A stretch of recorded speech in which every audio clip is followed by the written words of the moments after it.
and yellow, brown, black, and white. We're all precious in God's sight. Everybody, somebody, stop the violence. Save the children. Stop bullying. Save the children. Hold your head high. Stick your chest out. You can make it. Keep hope alive. Keep hope alive. Keep hope alive.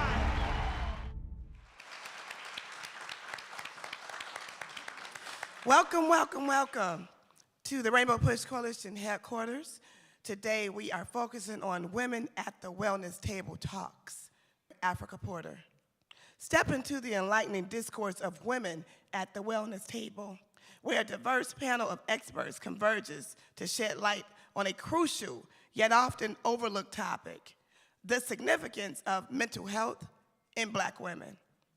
Delving into the intricacies of cultural, societal, and individual factors, this panel explores the unique challenges faced by Black women in maintaining their mental well-being. From navigating systemic inequalities to confronting stigmas within their communities, the discussion promises to offer profound insights and actionable strategies for fostering resilience and empowerment. Somebody say empowerment. Join us for an enriching dialogue that amplifies voices, cultivates understanding, and advocates for the holistic wellness of all women. Please welcome Floretta Strong-Pulley, Dr. Renee Allison, and Darlutha Young.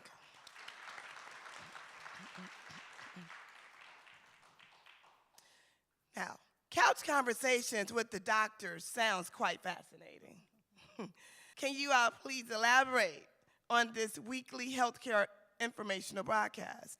How do you select topics and panelists, and what impact do you hope to achieve through these discussions? The program is live on Facebook, and every week there's a subject that is going to help someone. We're going to discuss something that you need to know.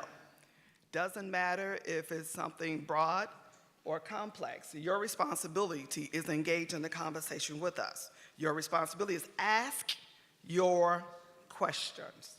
There's no such thing as a bad question. That's so powerful.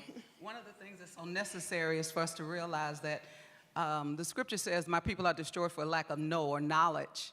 And so when we have the opportunity to conversate or converse, it allows us to get information so that we can have transformation. And so it's important, even as we're having this dialogue today, that we participate because it's going to help us to grow and be enriched.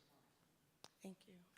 Yeah, I think that, my perspective is a little different because I'm looking from the perspective of helping women with their mental health in terms of once you come to end of life. It is us that birth babies, and it is us women who take care of our dying. So I look at and come from a perspective of how we really need to provide self-care and take care of ourselves as we go through this journey from birth all the way through end of life. Thank you all so much. Listen, you talked about information, transformation, self-care, and it being live and interactive. With your extensive experience spanning healthcare, criminal justice, social services, and federal legislation, what inspired you all to dedicate your careers to addressing disparities in healthcare and combating violence and oppression? My specialty was veterans for almost 30 years. Mental health was my specialty. Because of being raised on the west side of Chicago, amen, I saw a lot. I witnessed a lot. So that drove me to go to school. That drove me, that drive to help someone, help my family, help my community, kept me in school, kept me focused. The VA decided to hire me when I was 18 years of age. I was already a sophomore in college. They didn't know it. So they put me in a program and put me in HR so I can learn the law. My focus in mental health was how is that law applied not just to the veterans, but to their families.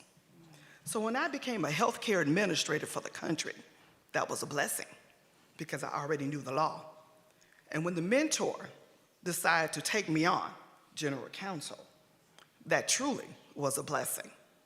So helping someone understand the law is not based on just the verbiage, it's the spirit of the law and how to apply it.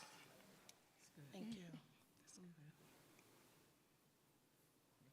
We want to welcome Nikki Harvey. She's joined us. Thank you for being here. Could you please give us some of your background? Oh, well, sure. First of all, I am Nikki Harvey. I'm a Virgo. I like long walks in the park. So I am the Deputy Director and the Deputy Chief of Staff for the great Congressman Danny K. Davis. And I am delighted to actually be here with you on today. I'm the federal lead on healthcare and also DOJ issues that happen in Congress. So I think it is very important that we continue to educate and make awareness of healthcare and the issues that happen in our communities. Absolutely. Thank you so much for being Sure. here. As an active member and staffer of various organizations like the Congressional Black Caucus Foundation and the National Council of Negro Women, how do you all leverage your positions to advocate for change and empower marginalized communities? So I'll start with that one. We have a weekly informational show called Couch Conversations with the Doctors. And we use this show as a platform to educate our communities. We actually began this platform a little bit prior to COVID because people didn't understand what was happening before it was even named. And we continue to educate our community. So we use that leverage to continue to get the word out about what's important in our communities. At this point, even though we're just close to an endemic, because COVID has not went away, we are close to an endemic. Being close to an endemic, it's been a little over 3 years now, and we still haven't had the ability to come off because it showed us the clarity of what was needed when it came to African Americans and being educated about health care. And the biggest thing, and I know Flo will follow me up with this one, it's trust. Trust in our healthcare communities are most important. And in order to move forward in healthcare and be healthy, because true wealth is health. You can have all the money in the world, but if you are sick, you cannot enjoy it. So true wealth is health. And when we understand that and begin to work together and make change, then we can show a difference. We have to continue to have those grandma conversations in the kitchen, those kitchen conversations, so we can know what we need to do in order to better ourselves. One of the other things that I'm really adamant about is advocates. As Nikki said, one of the things that we really have to have trust in the medical profession. I'm doing a speech or I am doing a presentation next week to talk about why African Americans are reluctant to use hospice care. In doing research and taking a look at where we are in this continuum, this really started back into slavery and it's continued today. Women who are in childbirth age are 3 times more likely to die than our white counterparts. And we are so reluctant to go to the doctors because we do not trust them as a medical profession based on what has happened to us and continues to happen to us over the ages. In a country where we are so far advanced in our third world countries, she made a great point. 44% of African American women out of every 100,000 die during childbirth simply because they're not listened to. That's right. Absolutely. That's right. Absolutely. Serena Williams, who is wealthy and well-known worldwide, almost died with her first child. And that's because they did not listen to her. They didn't hear her. She continuously said, I am having problems. I've had blood clots historically, and I'm having another blood clot. If she advocated for herself, she would have died. That's right. Absolutely. You know, I have a granddaughter, I can bring it home closer to that, who just delivered her own baby at home 2 weeks ago. She and her husband, she does have a doula, she has 2 doulas, but she was so traumatized when she had her first child in the hospital because they would not listen to her.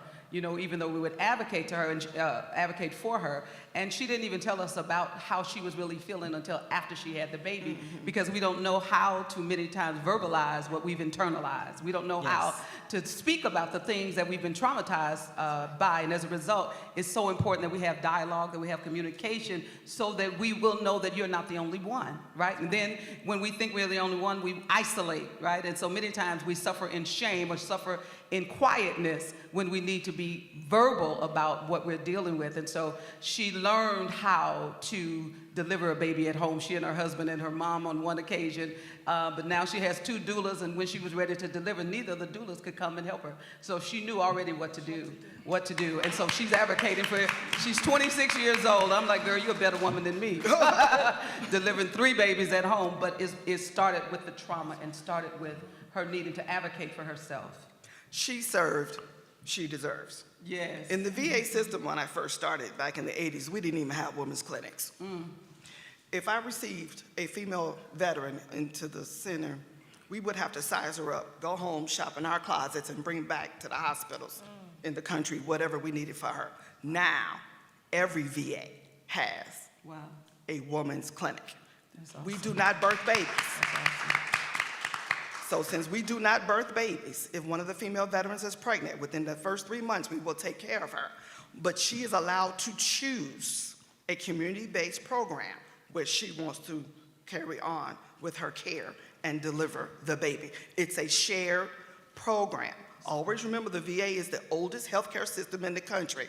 So we are automatically attached to every public and private healthcare system in the country. Every research project comes through the VA.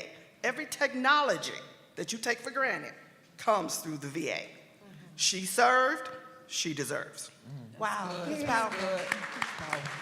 I love that. She serves, she deserves. Listen, your book, A Word for the Soul, seems like a valuable resource for survivors of domestic violence and sexual assault. What motivated you to write this book, and what key messages or tools do you hope readers take away from it? Well, prior to me going to Congressman Davis's office, prior to going to Congress, County State's Attorney's office, and I tend to see, one of the reasons why I love the Congressman's agenda, because his agenda clearly is people. It's nothing else but the policy of people and the wealth of people. So prior to that, I was in a system that was flawed. You are actually working out flaws and kinks in the system. So before I went to Congress, I was at the Cook County State's Attorney's Office as a victim witness specialist, and I was over domestic violence and sexual assault. And I saw a lot of things that were flawed and how it became just so repetitious of how people stayed inside of this system. And the book, A Word for the Soul, is simply that. It's a teaching tool. Inside of that book, it teaches you how to stay safe. It has a real safety plan in it. Most safety plans are, so I don't know if anybody in the room noticed, but I'm Black. So most safety plans are not focused or based around Black America, Black agendas, Black neighborhoods, that we had a Black safety plan to show you how to be safe. Also, there are letters and tools in there that you would need when there's a victim, a survivor, because I tend to call them survivors. When there's a survivor that's struggling with domestic violence or going through domestic violence, it is important that to keep the lights and the gas on, especially when they've had to leave a situation where the abuser may have been the breadwinner for the family. So inside the book, there are form letters and legislative letters